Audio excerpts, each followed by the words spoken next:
Hello दोस्तों, आप सभी का स्वागत है मेरे यूट्यूब चैनल पर। और दोस्तों, आज हम चर्चा करने वाले हैं कि कभी कभी ऐसी कंडीशन बन जाती है कि जो लोन डिफ़ॉल्टर रहते हैं, इतना एजेंटों का जो हरासमेंट होता है, इतने कॉल जाते हैं बैंक के और तरह तरह की जो धमकियां दी जाती हैं, उस वजह से बंदे क्या करते हैं, एड्रेस ही चेंज कर लेते हैं अपना। तो अब मान लो अगर एड्रेस चेंज कर लिया, कॉल भी अटेंड नहीं कर रहे हैं, तो उस कंडीशन में बैंक आपके साथ क्या कर सकता है। तो दोस्तों, अब एक बात समझें, जैसे कि एड्रेस चेंज कर चुका है बंदा और फ़ोन स्विच ऑफ आ रहा है, उसका सिम चेंज कर ली उसने, तो इस कंडीशन में जो NBFC होती हैं, थर्ड पार्टी एप्लीकेशन जिनसे आपने लोन लिया है, वो लोग तो क्या करते हैं, वो उसकी कॉन्टैक्ट लिस्ट पे कॉल करना चालू कर देंगे जब वो बंदा नहीं मिलेगा तो। और बैंक वाले ये चीज़ें नहीं करते हैं, ये एजेंसियां करती हैं ये काम। बैंक वाले जो आपने एक और जो नंबर लेते हैं किसी दूसरे अन्य पर्सन का लोन देते समय, जो कॉन्टैक्ट नंबर लिया जाता है आपके फ्रेंड या रिलेटिव का, तो वो उस पर ही कॉल करेंगे, उससे पूछेंगे। अगर उसको पता है तो उससे जानकारी मिलाएंगे, अगर उसको भी पता नहीं है कि कहाँ है सामने वाला, तो उस पर भी प्रेशर नहीं डालती बैंक ज़्यादा। कोशिश ज़रूर करती है, उसको बार बार कॉल करती है कि ये मुझे जानकारी दे दे बंदा है कहाँ पर, लेकिन नहीं, उससे जानकारी नहीं मिलती है। तो उस कंडीशन में बैंक क्या करता है, वेट करेगा। आपको लगता है कि 3 महीने में NPA हो जाता है, लेकिन उस बंदे से जब बात नहीं होगी ना, तो सभी बैंकें लोन NPA नहीं करती। उसके लिए वो वेट करते हैं कि 6 महीने 8 महीने ये कैसे भी करके ही मिल जाए बंदा, ये मिल जाएगा। जब तक उसका ECS धड़ाधड़ उसके अकाउंट में लगाते रहते हैं।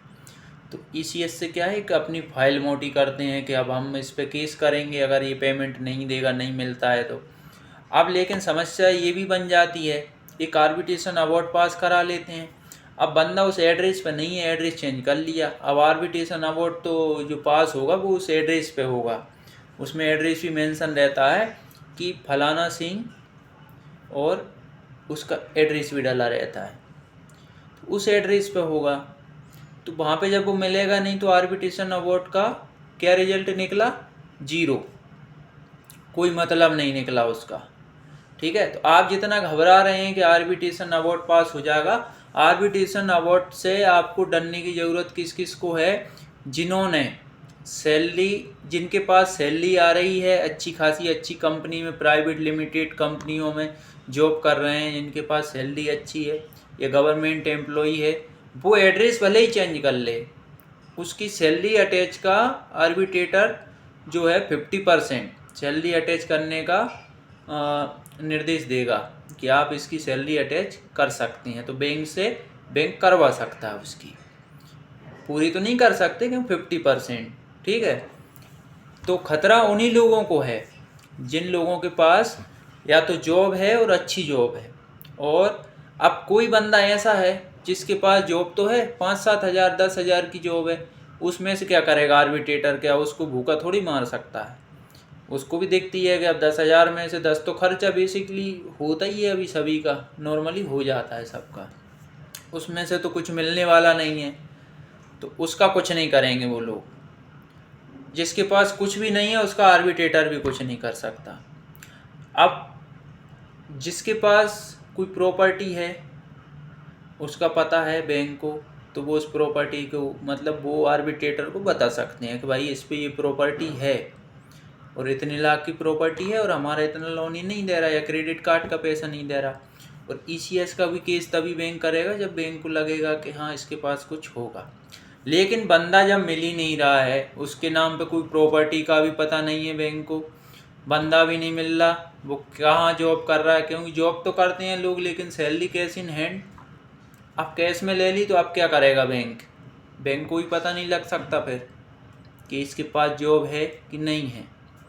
तो उसका तो आर्बिट्रेटर भी कुछ नहीं कर सकते हैं ऐसे बंदे का, है ना। और बहुत से लोग, कई लोग बैंक को मिलते नहीं हैं 2-2 3-3 साल, बैंक वाले ढूंढते रहते हैं फिर लास्ट विकल्प क्या बचता है? केस डाल देंगे वो। ठीक है, केस डाल दिया, अब वो बंदा कोर्ट भी नहीं जा रहा, सिम भी बंद कर ली, मोबाइल बंद कर लिया, और एड्रेस पता नहीं है तो उसको तो पुलिस भी नहीं पकड़ सकती। क्रिमिनल जाते हैं विदेश चले जाते हैं, विदेश भाग जाते हैं, देश छोड़ देते हैं अपना, मिलते नहीं हैं, सालों नहीं मिलते, पता ही नहीं लगता कहाँ रह रहे। और इंडिया भी इतना बड़ा है, यहीं पे आप एक से दूसरी सिटी चेंज कर लो, सिम बंद कर लो, तो आपको कोई नहीं पकड़ सकता। और पुलिस कोई क्राइम थोड़ी किया है तो पुलिस आपको वहाँ ढूंढने जाएगी, उसको भाई कि हर चौराहे पे खड़ी हो जाएगी पकड़ने के लिए कि सामने वाले ने तो क्राइम किया है। क्योंकि ये तो बैंक का लेन देन है, और बैंक तो अब ये मान के चलो कि 70 और 80% लोग लोन ले रहे हैं बैंकों से। मतलब देश की जो जनता है ना, 80% लोग कम से कम लोन ले रहे हैं। अब 80 तो नहीं मान सकते, 20-30% तो ऐसे रहते हैं जो एलिजिबल ही नहीं होते कोई लोन के लिए। ठीक है, और मात्र 20% ऐसे लोग मिलेंगे जिनको लोन की ज़रूरत नहीं है। तो अब ये 50% तो आप मान के चलिए कि 50% जो देश है ना अपना, वो तो सब लोन पे जी रहे हैं, लोन ले रहे हैं, बिजनेस के लिए भी लोन ले रहे हैं, और व्यापारी हैं जिन पे पैसा अटूट है वो भी बैंक से लोन ले रहा है। तो ऐसे व्यापारियों को अभी मतलब आप समझ रहे हो, तो सभी पे क्या केस डाल सकती है बैंक? बैंक केस भी डाल देगी तो क्या वो पुलिस उनको ढूंढते फिरेगी? तो दोस्तों, आप तो घबराना बंद कर दो पहली फुर्सत में। ठीक है, और कहीं आपका एड्रेस अगर चेंज हो चुका है, जैसे रेंटेड रहते हैं लोग, वो चेंज कर लेते हैं क्योंकि कभी मकान मालिक से नहीं पट रही, कभी एजेंट बहुत परेशान कर रहे हैं, छवि खराब हो रही, उनका क्या है, दूसरी जगह रेंट से ले लेंगे। तो ऐसे बंदों का बैंक कुछ नहीं कर सकती। आप रहा कॉन्टैक्ट का बात, तो सिम बंद कर ली तो क्या कर लेगा बैंक? कुछ नहीं कर सकता फिर। ठीक है, तो आपको ज़्यादा घबराने की ज़रूरत नहीं है। लॉयर का सपोर्ट आप ले रहे हो तो लॉयर का सपोर्ट आपको लेने की ज़रूरत है। अगर आप गवर्नमेंट एम्प्लॉई हैं या प्राइवेट सेक्टर में भी आप किसी प्राइवेट लिमिटेड कंपनी में जॉब कर रहे हैं, एक अच्छी खासी सैलरी आ रही है, उस बंदे को डरने की ज़रूरत है। और जिनके सिक्योर लोन है उनको डरने की ज़रूरत है, क्योंकि सिक्योर लोन में प्रॉपर्टी तो आप कहीं ले जाओगे नहीं, है ना। अनसिक्योर लोन जिसके पास कुछ नहीं है उसको डरने की ज़रूरत नहीं है। और मेरे पास जैसे कि आप प्रायर नोटिस अगर देना चाहें बैंक को, तो मेरे पास फॉर्मेट है, मैं आपको शेयर कर दूंगा। आप मेरे को व्हाट्सएप पे मैसेज करें, लेकिन चैनल को सब्सक्राइब ज़रूर कर लें, इसके बाद मैसेज करें मुझे।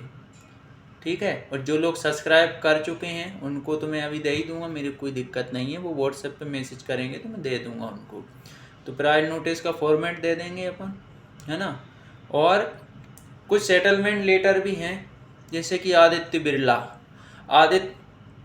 बिरला का मेरे पास सेटलमेंट लेटर है 25% का सेटलमेंट जो उन्होंने दिया है। ठीक है, तो जिसके पास भी आदित्य बिरला का लोन है वो मेरे से एक बार बात करे, मैं उसको आदित्य बिरला का सेटलमेंट लेटर दे दूंगा। इससे क्या होगा, उस सेटलमेंट लेटर के बेस पे आप एजेंट से बात कर सकते हो। जैसे एजेंट बोलता है ना कि 40% में ही आपका सेटलमेंट होगा, तो उस एजेंट से आप बात कर सकते हो प्रूफ के साथ कि मैं आपको 25% सेटलमेंट लेटर दूंगा आपका, अगर मैंने दे दिया तो आप 25% में कराओगे सेटल। तो सामने वाला मना नहीं कर सकता, वो यही बोलेगा कि आप मुझे प्रूफ दिखाओ, मैं करा दूंगा। जब आप वो प्रूफ दिखाओगे ऑटोमेटिकली आपका सेटलमेंट एजेंट कराएगा 25% में। तो अगर आपको कहीं से भी सेटलमेंट लेटर मिल रहे हैं तो आप वो सेटलमेंट लेटर लें, और जो ज़्यादा से ज़्यादा आपको डिस्काउंट मिल रहा है उन सेटलमेंट लेटर में वो आपके पास रखें। 30% के अंदर वाले, 30 से ऊपर वाले कोई मतलब नहीं है, क्योंकि वो तो इतने में तो आपको फिर मिलना ही है सेटलमेंट, है ना। तो सेटलमेंट लेटर का अरेंजमेंट ज़रूर कर लें सभी लोग। लॉयर किस बेस पे बात करते हैं सेटलमेंट की? लॉयर इसी बेस पे बात करते हैं, वो सीधा बोलते हैं कि साहब आप इतने % में सेटलमेंट करते हो। अब वो सामने वाला बता नहीं हम तो इतने में नहीं करते, तो वो प्रूफ दे देते हैं उनको कि आप सेटलमेंट लेटर देखो, हमारे पास तो ढेर लगा हुआ है, आप इतने % में कर रहे हो, 20% में दे रहे हो आप सेटलमेंट। तो वो एजेंट है ना, उसकी बोलती बंद हो जाती है, उसके पास एक ही विकल्प बचा है कि वो 20% में सेटलमेंट करवा दे उस बंदे का। ठीक है, तो सेटलमेंट लेटर का अरेंजमेंट कर लेना। मेरे पास आदित्य बिरला का है और भी कुछ हैं, लेकिन कुछ इनमें ऐसे हैं जो कि ये पैनल्स वगैरह हैं इन्होंने सेटल कराए हैं, वो 45% के अधिकतर मिलेंगे उन लोगों के। 40, 42, 45 मतलब इतने परसेंट में सेटल कराए उन्होंने, जो कि वो बोलते हैं कि हम 30% में करा देंगे। 30 में जब करा पाते हैं उनको भी टाइम लगता है, 6 महीने से पहले वो इतने कम में नहीं करा सकते। ठीक है। और जैसे कि सबसे कम में जल्दी सेटलमेंट आरबीएल दे देता है, आदित्य बिरला भी दे देता है और मनी व्यू भी दे देता है। ये सभी ऐसे हैं जो कि 30% तक सेटल करवा लेते हैं इजीली। तो दोस्तों इन लोगों से आप बात करेंगे तो आप पहले सेटलमेंट लेटर की व्यवस्था करें।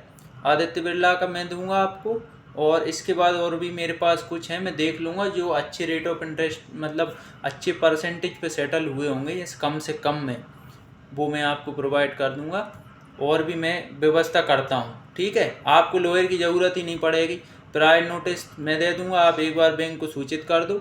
इसके बाद फिर सेटलमेंट के लिए भी आप जो पैनल्स वगैरह आपसे डलवाते हैं मेल, सेटलमेंट्स की रिक्वेस्ट करते हैं, वो मैं आपको दे दूंगा। अब मैटर रह गया आपका कौन सा वाला, कि भाई सेटलमेंट।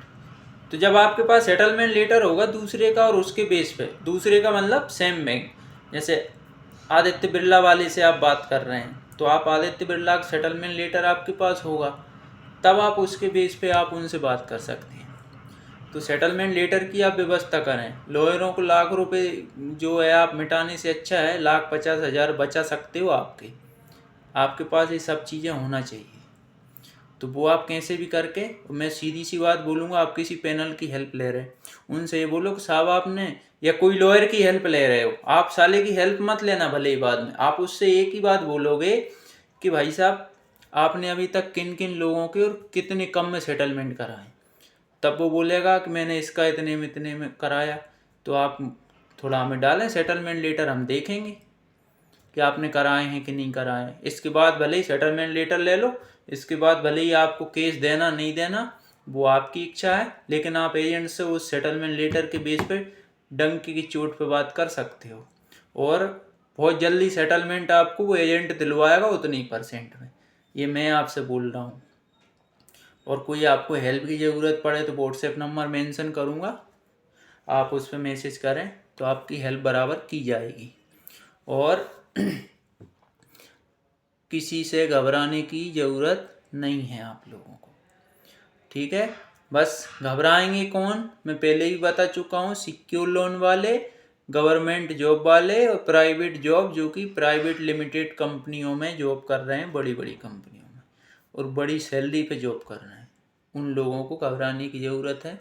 वो लॉयर का सपोर्ट ले सकते हैं। सिक्योर लोन में तो आप रिस्क लेना ही मत, कहीं का लॉयर आपकी मदद नहीं कर पाए, क्योंकि बैंक डंकी की चोट पे पैसे लेगा आपसे, है ना, उसके लिए डीआरटी चले जाना। ठीक है, अब वीडियो होता है अपना समाप्त, और अब आपको जो कुछ पूछना हो समझना हो आप मैसेज करें। और मेरे पास एक बंदा ऐसा भी मैंने खोजा है जो कि आपको बिना पैसे लिए सारे नोटिस का जवाब बना के दे देगा। उसके लिए अगर आपको ज़रूरत लगे तो आप मेरे से बोलना, क्योंकि मैं फालतू, क्योंकि सामने वाले का भी भार अपन बढ़ाएं तो उसमें भी मज़ा नहीं आएगा, क्योंकि आपको ज़रूरत नहीं हो, क्योंकि लॉयर लोन डिफाल्टर तो पागलों की तरह फिरते हैं कि हमें तो कहीं से भगवान मिल जाए, कोई भी हेल्प कर दे हमारी। जिनको ज़रूरत नहीं है वो नाजायज़ परेशान ना करें और ना वो परेशान हो। बढ़िया स्वस्थ रहो, मस्त रहो।